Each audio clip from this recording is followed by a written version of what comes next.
Government కానీ department కానీ ఆ వైపుగా మీ అందరినీ కూడా ఎంకరేజ్ చేసే ప్రయత్నం చేస్తూ ఉంది. అందుకు చాలామంది రైతులు కూడా సున్నితమైన ఇంతకాలము ఈ యొక్క రసాయనిక ఎరువులు వేసి భూములన్నీ కూడా ఖరాబ్ అయ్యాయి. అట్లా అని రసాయన ఎరువులు వేయకపోతే కూడా పంటలు పండే పరిస్థితి లేదు. ఎందుకోసం అంటే మన భూమి అనేది ఆ రకంగా అలవాటు పడినది.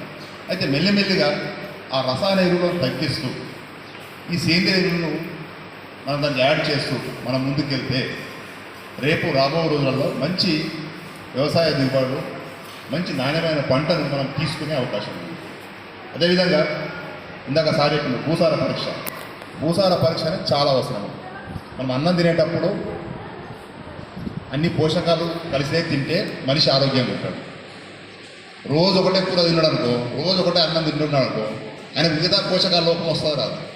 అదేవిధంగా మనిషి ఏ రకంగా ఆరోగ్యంగా ఉండాలంటే అన్ని పోషకాలు తీసుకోవాలో, మొక్క కూడా ఒక జీవం ఉన్నటువంటి ప్రాణి, దానికి కూడా అన్ని పోషకాలు ఉన్నటువంటి ఆహారాన్ని మనం ఇవ్వాలి.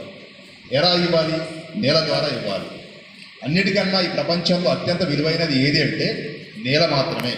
మనిషి కాదు, ఇంకా ఏ బంగారం కాదు, ఇంకేమీ కాదు. నేల, నీ భూమి అత్యంత విలువైనది. అట్లాంటి అత్యంత విలువైన భూమిని మనము చేతులతో ఖరాబ్ చేసుకుంటున్నాం.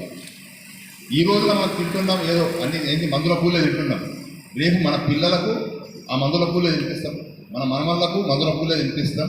ఈ వ్యవస్థను మొత్తం రోగాలమయం చేస్తూ ఉన్నాం. అలా కాకుండా సేంద్రియ పదార్థంతో సేంద్రియ ఎరువులు వేసినట్టయితే మొక్కలు ఆరోగ్యంగా ఎదుగుతాయి, ఆరోగ్యమైన పంట వస్తుంది. కాబట్టి ఏంటంటే ఇందాక సార్ చెప్పింది, సేంద్రియ కర్బనం అనేది ఇప్పుడు నేలలో తగ్గిపోతూ ఉంది.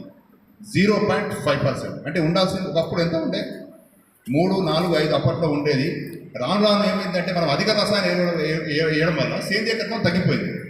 సేంద్రియ కర్బనం లేకపోవడం వల్ల నువ్వెంత వేసినా కూడా ఆ రసాయన ఎరువులు పనిచేయడం లేదు. ఇందాక నేను సాయిల్ టెస్ట్ రిపోర్ట్ చూసినప్పుడు ముత్యారెడ్డి గారిది, దాంట్లో నత్రజని తక్కువ ఉంది, పొటాష్ భాస్వరం ఉంది, మామూలుగా అంటే సరిపోయింది. కాకపోతే అరే తనంటాడు సార్ నేను యూరియా బస్తాలు కుమ్మేసిన ఎంత నత్రజని తక్కువ ఉంటుంది మీరు అడగచ్చు.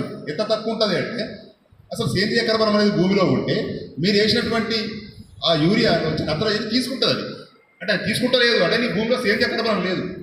మీరు మొక్కకి ఏదైతే ఇస్తున్నారో ఈ డిఏపీలు కానీ యూరియాలు కానీ ఈ యొక్క సేంద్రియ ఎరువులు కానీ ఇవ్వాలంటే